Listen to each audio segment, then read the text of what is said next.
Hello, welcome to the queue for a recap of turn 7, and I will move it up to turn 8, January 1940. Italy has not gone yet, but they have informed me that they are not making any declarations of war, so there won't be any attacks. So really it'll just be a shuffling of forces, if anything, adding some purchases. Don't look at the money because it's not correct. Well, we've got a lot of corrections here. And let's just get to the program here. Where do we start? I mean, looking at that sheet there, there's quite a bit. So first, let's talk about the Dutch. And I guess before I get going here, got to smack my hand, because this was the worst turn for errors ever enabled by myself in a YouTube game. All right, so the Dutch, first things first, they do not align to Britain when Britain goes to war with a major power. So we're going to take $3 off their income, and we have to reduce their income by 3. And that 3 is the one here in Suriname. Turn them all back over. And up here in the Netherlands, got to reach across the table. So that is your $3 that goes back. In the games we play here, now that's a rule that we may have overlooked, because usually whenever the Dutch align to the British whenever the British go to war with somebody, but the case is they have to be at war with Japan because Japan attacked them.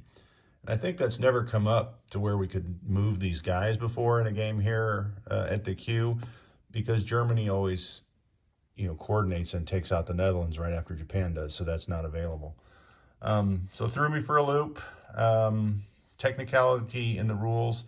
And we have not been playing it right here, but we will be going forward, at least as long as version 3 is active, because we'll be moving on to version 4 when that happens. All right, so that means that as well, these 2 ships are still Dutch. So let's take them off. What is that? A destroyer and a coastal defense ship.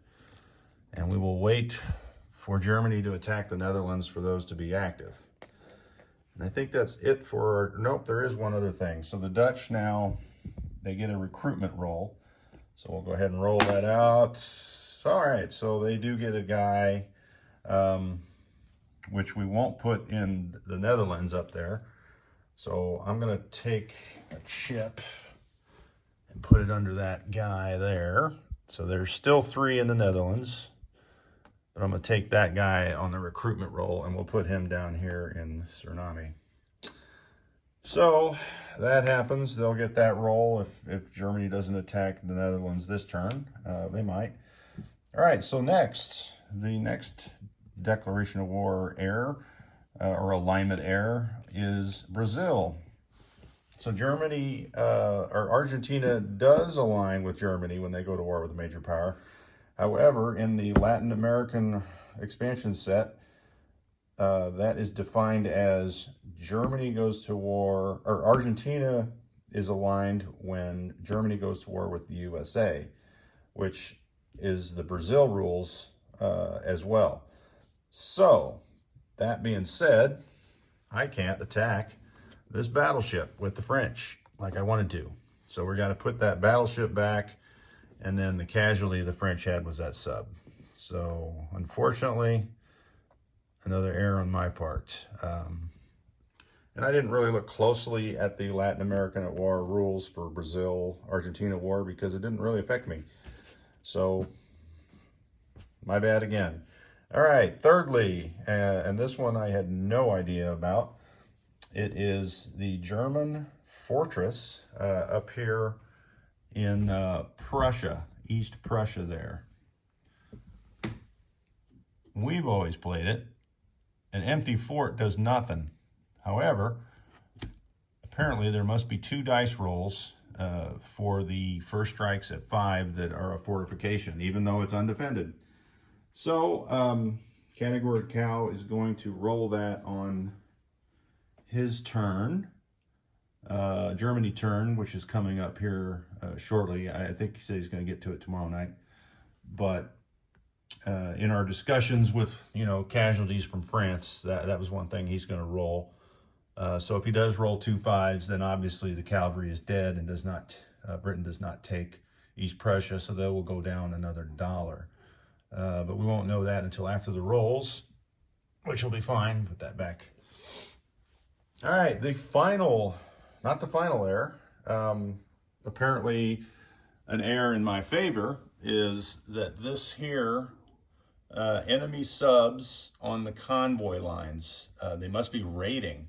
I didn't know they had to be raiding, so that is new as well. So we're going to go up 2 for that national objective. So we took 3 off for the Dutch colonies, but we've got an extra 2 now going back on for that national objective. So right now, Britain, their money is -1.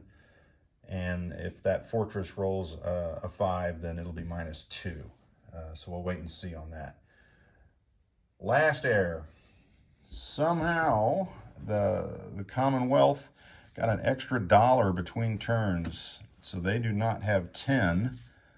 They have 9. And I'm not sure where it came from, but I'm suspecting it might be the Canadian money. So it was a stack of 1s everywhere, but I'm not sure. I'm gonna keep Canadian money down here off our card here, our caddy, I guess, and just keep that straight forward.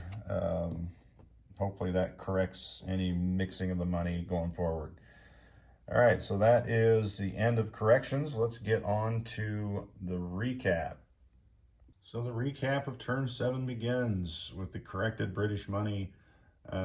Germany may be up 1 and Britain may be down 1, depending on that German roll for the cavalry in East Prussia. But we'll get to that later. So your techs, Britain and France, hooray. You know what? I didn't move the U.S. techs up. Well, they did succeed on a couple of those, so I'll have to go back and watch that video and move theirs up. Versus the common... not the Commonwealth, but the Axis and the Comintern. Still, Russia is severely being punished by their tech rolls. Well, not severely. It's irritating, I'm sure, as they go. So there was some action in this game. Argentina, on their turn, attacked Gran Chuco, which was a stack of Brazilian units, and basically didn't get a hit, but lost several units. So they retreated back into Buenos Aires. And then, of course, on the U.S. turn, Brazil came in and laid the wood to them. So you can see the casualties there in Buenos Aires versus what Brazil lost in the taking of it. It does eliminate the sub base that was there. And then I believe, pretty sure, the radio tower that was put there on turn 1, which I think gave a bonus to any raiding submarines within 2 spaces, 2 sea zones of it. So all that is gone because Brazil now has Buenos Aires and all of Argentina. So when U.S. goes to war with Germany, they're going to collect quite a bonus there from South America. In the North Sea, we attacked the German sub, but you can see the sub is still there. So that was some pretty crappy rolling there. Germany, speaking of crappy rolling, did well in Belgium and Yugoslavia. Good campaigns.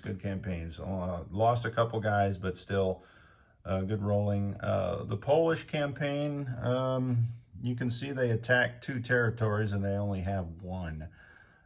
They had to back out of that southern territory, Dolonowski, as they didn't get any hits, and the Polish kept getting hits every round. So that ended that. East Prussia battle, look for Germany. They're probably rolled that at the beginning of their turn, because that may or may not, well, no, it doesn't affect their buying income. It is what it is.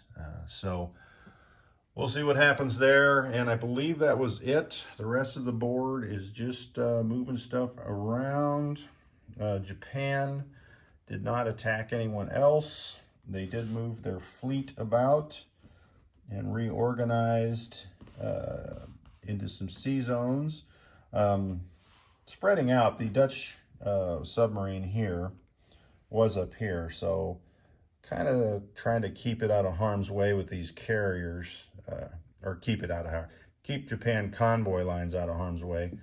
It did pull down to here, as at the time I thought this was going to be a British controlled sub and could use that naval base to springboard somewhere else. However, it is not. So the Dutch from there will not be able to do anything this turn with that sub.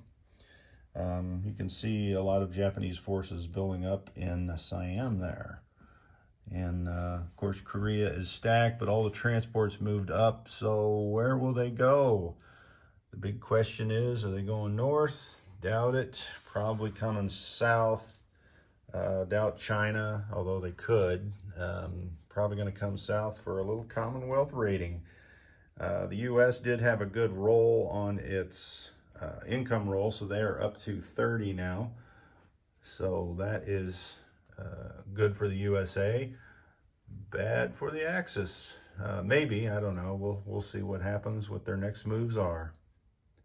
So coming up shortly will be Germany, and they've already indicated through conversation they are attacking France. No surprise, but look for Category Cow to lay the wood to France. So one final move for the United Kingdom there, since they couldn't move those Dutch troops over, it was suggested that I could rearrange my units in England for a better defense, since I was counting on those two. And it really only matters if Germany rolls successfully for long-range aircraft. Otherwise, there's nothing there that can really do anything. But I took them up on the offer. So the infantry that was in Scotland that moved up from northern England just went back. So there's now 2 infantry and a militia in northern England. The French bomber that was in Scotland instead flew to London. And then there was also 2 British infantry in the Midlands that moved over to London. So I will just move 1 infantry over to London and leave 1 in the Midlands. Everything else stayed the same. So hopefully that works for everyone on that correction there as well.